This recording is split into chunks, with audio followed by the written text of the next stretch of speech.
In this video, we will create two spoke networks, deploy one VM in each of them, and connect the spoke networks to virtual hub. But again, getting into the demo, let's understand the part that we're going to do. On the right hand side, these are the two networks. This is what we going to set, and we're going to build this line with the hub. That's all in this particular demo we're going to do. All right, so let's get on the portal. All right, I am on the portal. First thing, as usual, let's ensure that we got a resource group in place. Let's name this one such as like a spoke networks, and we are going to play network in Australia East. Review and create and create. All right, validation pass is creating a resource group. Then what is that we're gonna do? We're going to create a two virtual network, and we select the resource group, which is spoke networks. Let's name this resource group as spoke 1 Australia East. We don't need to select anything. We have a cider for this one, something like this, and we just going to create a one subnet called subnet 1 in this network, and the size is going to be 24. That's what we want.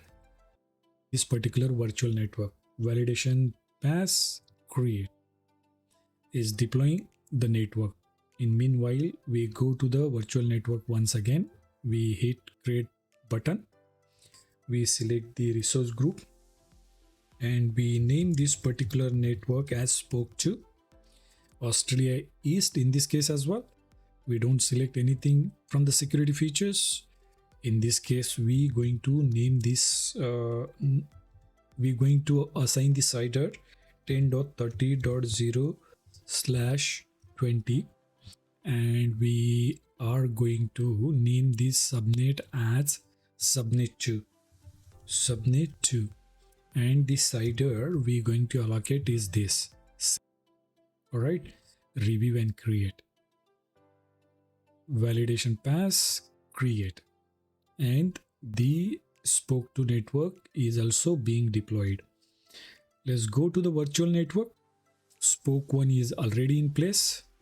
All right, and in meanwhile, what is that we're gonna do? We go to the virtual machine.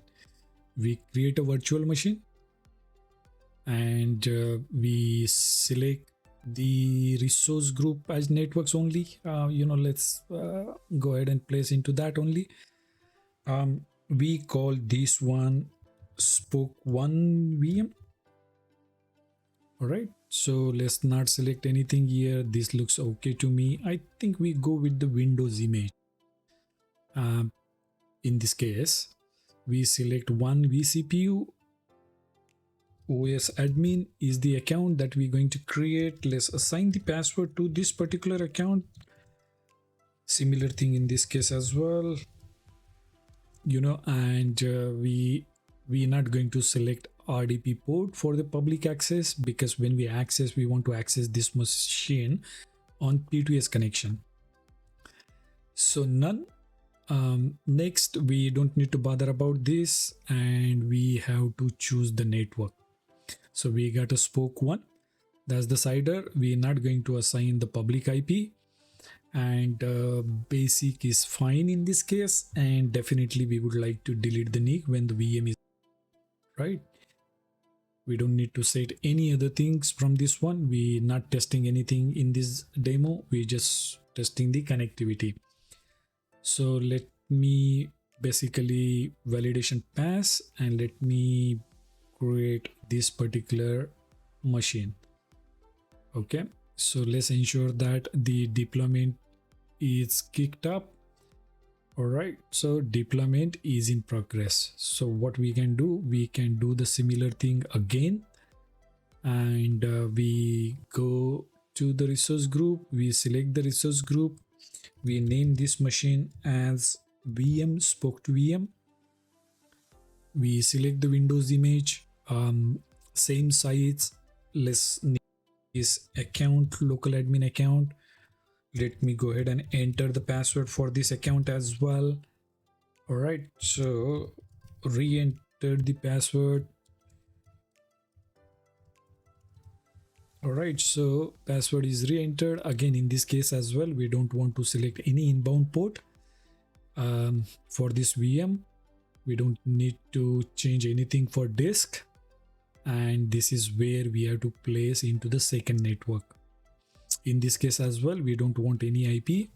That is fine. And we would like to delete the NIC when this VM is deleted. Review and create.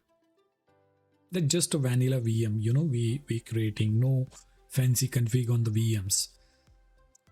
All right, validation is pass, and these are so virtual machine is being deployed.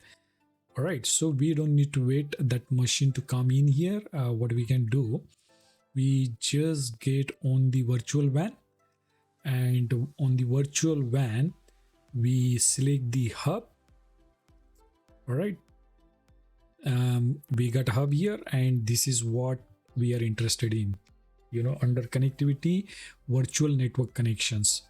So let's make sure that we connect those two spoke networks we created to hub. How do you do that? Virtual network connections, and then you say add connection, and let's name this connection as just spoke one. You select the hub because you might have a multi hub created here. All right, so you select the hub, you select the subscription, and again you select the resource group, you select the network, you select the right resource group where the networks are. In this case, I think that's going to be spoke networks. You select the spoke one, propagate to none. Now this is what we discuss, propagate to none. None is a route table, right? We would like to propagate the route so that we don't need to manage manually. So we'll say yes, associate route table. There are two route tables, default and none. None means drop the traffic. We're going to go with default one in this case, right? And you can also add some kind of custom route as part of the default one. We don't need in this case. Okay. So that's the default and none route table which we discuss. Now you might have that clarity where those default and none route tables will be seen, right? This is where those things are, right? The key thing to understand, even though it's a default, you can add your UDRs. That's the thing there. And rest of the things looks good to me. So I'm going to say create. And similarly, I'm going to add the other one as well called spoke to. In this case as well, select the hub, resource group where those networks are. Take the second network, propagate to none, propagate to none. No, I think it has to be propagate to none. No, and it has to be default. I think I did a mistake in the earlier one. I'll correct that. So that's a default one, and you select default, and default in this particular case you can add that, and you can say rest of the things as it is. Associate route table default. Okay, so let me refresh this.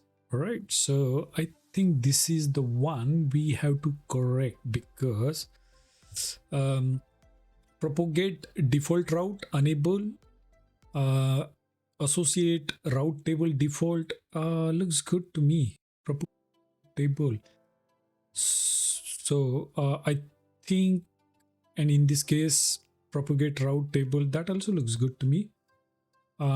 Anyway, I think if we got some issues, we will go ahead and update that later on. So that is how we can basically add the spoke virtual network connection to the hub. Essentially what we did, we did the pairing. If we go to the virtual network and we take a look on spoke one and go to the pairing, there you go. You can see some kind of pairing connection is added indirectly by the virtual hub resource itself. So essentially it did the peering, nothing more than that, with your virtual hub. All right, that's all pretty much in this particular video.